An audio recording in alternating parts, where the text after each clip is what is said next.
தருமபுரி மாவட்டத்தில் உள்ள ஏரிகள், கால்வாய்கள் பல ஆண்டுகளாக தூர்வாரப்படவில்லை. எனவே மாவட்டத்தில் உள்ள அனைத்து ஏரிகளையும் பஞ்சப்பள்ளி முதல் ராமாக்கால் ஏரி வரையுள்ள நீர்வரத்து கால்வாய்களையும் தூர்வாரி ஆழப்படுத்தி தர வேண்டும். தருமபுரி மாவட்டத்தில் நல்லம்பள்ளி ஊராட்சி ஒன்றியம் இருக்கிறது. இங்கே இண்டூர் தான் பெரிய இண்டூரை மையமாக கொண்டு 12 ஊராட்சிகள் இருக்கு. 1,00,000 பேர் இருக்காங்க. ஆனால் இதை ஒரு வாட்டி அவங்க கவர்மெண்ட் ஆஃபீஸ்க்குலாம் போனோன்னா ஒரு நாள் முழுக்க அவங்களுக்கு போயிடுது. அவர்களுடைய வாழ்வாரம் பாதிக்கப்படுகிறது. அதனால் அந்த மக்கள் நலன் கருதி, நிர்வாக நலன் கருதி இண்டூரை தலைமையிடமாக கொண்டு புதிய ஊராட்சி ஒன்றியத்தை உருவாக்கி தர வேண்டும் என்று கேட்டுக்கொள்கின்றேன். தருமபுரி மாவட்டத்தில் அனைத்து கிராமங்களிலும் பழுதடைந்த அரசு கட்டிடங்கள், கழிவறைகள் ஆகியவற்றை புதுப்பித்து மக்கள் பயன்பாட்டிற்கு கொண்டு வர வேண்டும்.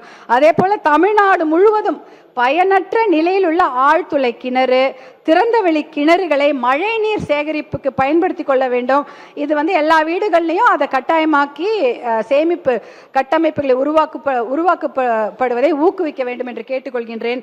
தருமபுரி சட்டமன்ற தொகுதிக்குட்பட்ட அன்னசாகரம் ஏரி, அதியமான் கோட்டை ஏரி, சோகத்தூர் ஏரி, சாமிச்செட்டிப்பட்டி ஏரி, கடகத்தூர் ஏரி ஆகிய ஏரிகளை தூர்வாரி தருமாறு அன்போடு கேட்டுக்கொள்கின்றேன். தருமபுரி மாவட்டம் நல்லம்பள்ளி ஊராட்சி ஒன்றியத்தில் ஏலகிரி அரசு மேல்நிலைப்பள்ளி முதல் சாமிச்செட்டிப்பட்டி ஓம் சக்தி பள்ளி வரையும், சாமிச்செட்டிப்பட்டி ஊராட்சி கமலநத்தம் நரசிம்மன் கொட்டாய் முதல் எருமைப்பட்டி கொட்டாய் வரையும், மாதேமங்கலம் ஊராட்சி மிட்டாரெட்டி அள்ளி சாலை முதல் ஆவாரங்காட்டூர் வரையும், தாசன் கொட்டாய் முதல் பங்குநத்தம் கொட்டாய் வரையும், நல்லம்பள்ளி ஊராட்சி ஒன்றியம் இண்டூர் முதல் கழனிக்காட்டூர் வழியாக அரக்காசனள்ளி, சின்னம்பள்ளி, பெரும்பாலை வரையும் உள்ள பழுதடைந்த சாலைகளை சீரமைத்து தருவதுடன் தேவையான இடங்களில் பாலங்களையும் அமைக்க வேண்டும்.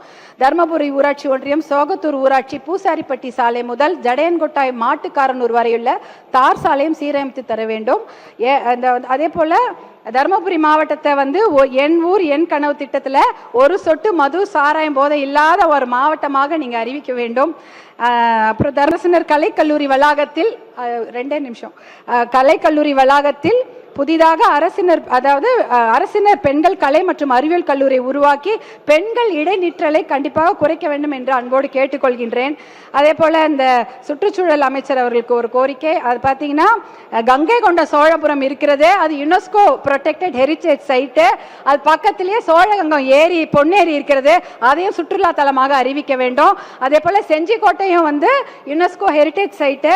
அது பக்கத்தில் திருவண்ணாமலை மேல்மலையனூர் வரவங்க செஞ்சிக்கோட்டைக்கு வராம சுற்றுலா தலமாக அறிவிக்க வேண்டும். வத்தல் மலையும் ஒரு சுற்றுலா தலமாக அறிவிக்க வேண்டும்.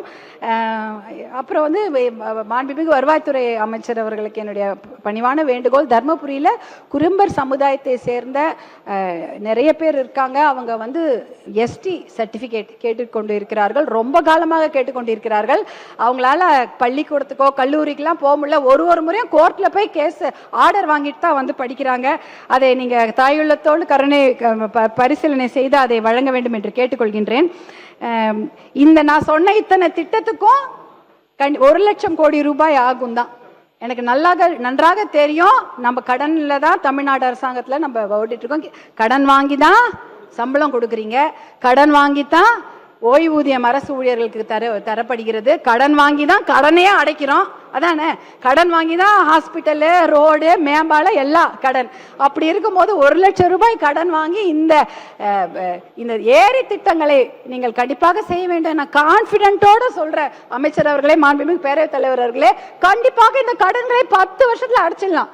கான்ஃபிடென்ட்டாக சொல்கிற முடியும். ஏன்னா எக்கானமி நல்லாயிடும், விவசாயம் நல்லாயிடும், ஹெல்த் நல்லாகும். நல்ல தண்ணி கொடுத்தா நம்ம சுகாதாரம் மேம்படும், விவசாயம் செழிக்கும், நம்மளுடைய எக்கானமியும் வளரும். இதெல்லாம் மனதில் வைத்துக்கொண்டு இந்த திட்டங்களுக்கு முன்னுரிமை தருமாறு நீர்வளத்துறை அமைச்சர் அவர்களுக்கு கேட்டுக்கொண்டு, எனக்கு நீதி வழுவா பேரரசர் போல இவ்வளோ நேரம் எனக்கு பேசுவதற்கு வாய்ப்பு கொடுத்த மாண்புமிகு பேரவை தலைவர் அவர்களுக்கு என்னுடைய மனமார்ந்த நன்றியை தெரிவித்துக் கொள்கின்றேன். நன்றி.